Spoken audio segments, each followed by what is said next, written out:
হাজারো ব্যথা বেদনার পরে ফিরে আসনি তুমি আপন ঘরে। দিনের আলো তুমি ছড়িয়ে দিতে চলে গেলে মদিনায় মক্কা ছেড়ে। হে রাসূল তোমাকে ভুলি আমি কেমন করে। হে রাসূল তোমাকে ভুলি আমি কেমন করে। হাজারো ব্যথা বেদনার পরে ফিরে আসনি তুমি আপন ঘরে।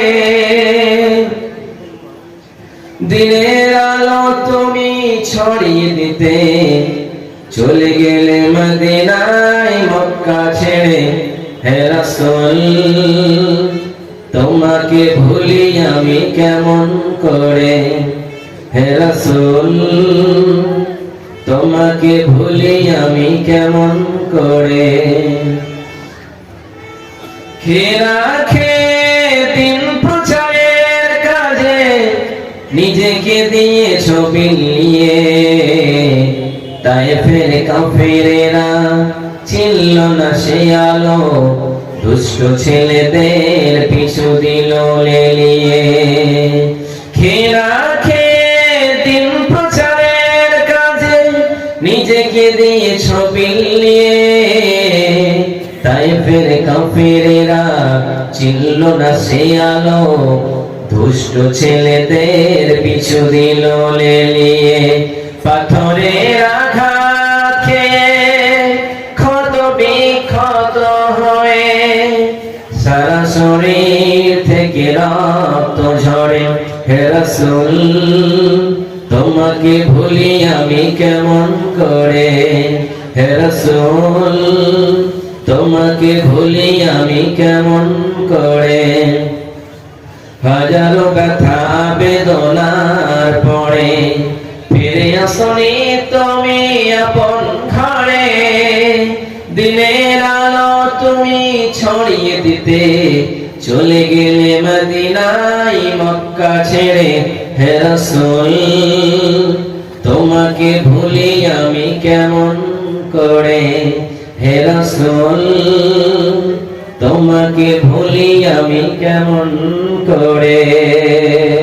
উপস্থিত আজকের এই সভার সুযোগ্য সভাপতি মশাই, সামনে বসে থাকা ভাই ও পর্দানশী বোনেরা, সর্বপ্রথম সেই মহান করুণাময় আল্লাহ সুবহানাহু ওয়া তাআলার প্রশংসা করি, গুণগান গাই, গুণকীর্তন করি যে আল্লাহ আমাদেরকে এই গহীন রাত্রিতে একত্রিত হয়ে আসার এবং বসার তৌফিক ইনায়াত করেছেন। তাই পড়ি আলহামদুলিল্লাহ। তারপরে তার প্রিয় নবী সরওয়ারে কায়নাত তাজদারে মদিনা নবী মুহাম্মদ সাল্লাল্লাহু আলাইহি ওয়াসাল্লামের উপর শত সহস্র সালাম বর্ষিত হোক। আল্লাহুম্মা সাল্লি আলাইহি আল্লাহুম্মা বারিক আলাইহি। আজকে আপনাদের এই পুয়ার এলাকায় মাওলানা আব্দুল ওয়াহিদ সাহেব এই মাদ্রাসাটি করেছে। ওই মাদ্রাসার উন্নতি কল্পে জলসা হয়েছে। এটা অনেক মানুষের মাইন্ডে থাকতে পারে, ব্রেনে থাকতে পারে যে মাদ্রাসা, আবার এগুলি অনেক মানুষ খারাপ মনে করতে পারে, অনেক মানুষ ভালো মনে করবে। কিন্তু বিশ্বনবী সাল্লাল্লাহু আলাইহি ওয়াসাল্লামের হাদিসে এসেছে কেউ যদি এই সব থেকে দুনিয়ার ভিতরে সব থেকে ভালো মানুষ, সব থেকে উত্তম মানুষ হলো সেই মানুষটাই যে শিক্ষা শিখলো এবং অপরকে শিক্ষার জন্য জায়গা করে দিল, অর্থাৎ অপরকে শিক্ষা শিখালো। তাহলে আপনার মতো আমার মতো ছেলেগুলি কোথা থেকে হবে যদি আপনি সুন্দর একটা পরিবেশ না গড়ে ওঠান? কোনরূপ ভাবে এই জায়গায় মহিলা মাদ্রাসা করেছেন তিনি, এবং সেই জায়গায় মহিলাদেরকে শিষ্টাচার শিক্ষা দেওয়া হয়, এই জায়গায় ইসলামিক শিক্ষা দেওয়া হয়, ভালো শিক্ষা দেওয়া হয়। এখান থেকে যখন পরের বাড়িতে বিয়ে হয়ে চলে যাবে তখন কারো মা হবে, আবার কারো মা হয়ে ভালো মা হবে, আর ভালো বাচ্চাদেরকে শিক্ষা দেবে। তাহলে মাদ্রাসা না থাকলে আপনার মেয়ে আমার মেয়ে সেই মাদ্রাসায় শিক্ষা অর্জন করতে পারবে না। অনুরূপ ভাবে আমি আপনাদের সম্মুখে যে বিষয় নিয়ে এসেছি সেটি হচ্ছে পিতামাতার হক। অর্থাৎ আপনার বাবাকে আপনি কতটুকু সম্মান করবেন, আপনার মারে আপনি কতটুকু সম্মান করবেন, বিশ্বনবী সাল্লাল্লাহু আলাইহি ওয়াসাল্লামের হাদিসে কি বলেছেন? তাহলে আপনার ছেলেটাকে আপনি যদি ভালো শিক্ষা না দেন, তাহলে আপনার ছেলেটাও আপনাকে কোনোদিন চিনবে না, আপনার ছেলের ছেলে আপনার ছেলেকে চিনবে না। তাহলে অনুরূপ ভাবে পবিত্র কোরআন আল কারীম কি বলেছে আমরা প্রথম নম্বরে জেনে নেব।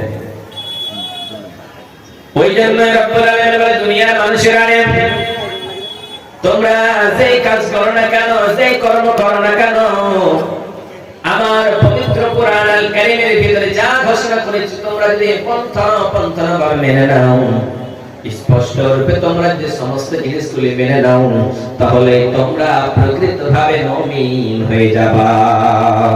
বিশ্বনবী সাল্লাল্লাহু আলাইহি সাল্লামের জামানায় একজন সাহাবী এসে বললেন, নবী গো, ওগো দয়ার নবী, ওগো মায়ের নবী, ওগো বিশ্বের নবী, দুনিয়ার জমিনে আমি আমার মা রয়েছে। বিশ্বনবীর কাছে এসে বললেন, নবী গো, আমি যুদ্ধের ময়দানে যেতে চাই, জিহাদ করতে চাই রে নবীজি, আপনি কি আমাকে পারমিশন দেবেন? বিশ্বনবী সাল্লাল্লাহু আলাইহি সাল্লাম সেই লোকটার দিকে তাকালেন, তাকানোর পরে বললেন, আমার সাহাবী, বলো বলো বলো বলো, তুমি তো যুদ্ধের ময়দানে যাওয়ার জন্য প্রস্তুতি নিয়েছো, তুমি তো যুদ্ধ করার জন্য প্রস্তুতি নিয়েছো, বলো তো তোমার বাড়িতে তোমার বাবা অথবা তোমার মা কি বেঁচে আছে? সেই সময় সেই লোকটা বললেন, নবী গো, ওগো দয়ার নবী, ওগো মায়ের নবী, ওগো বিশ্বের নবী, আমার বাড়িতে আমার বৃদ্ধা মা রয়েছে। বিশ্ব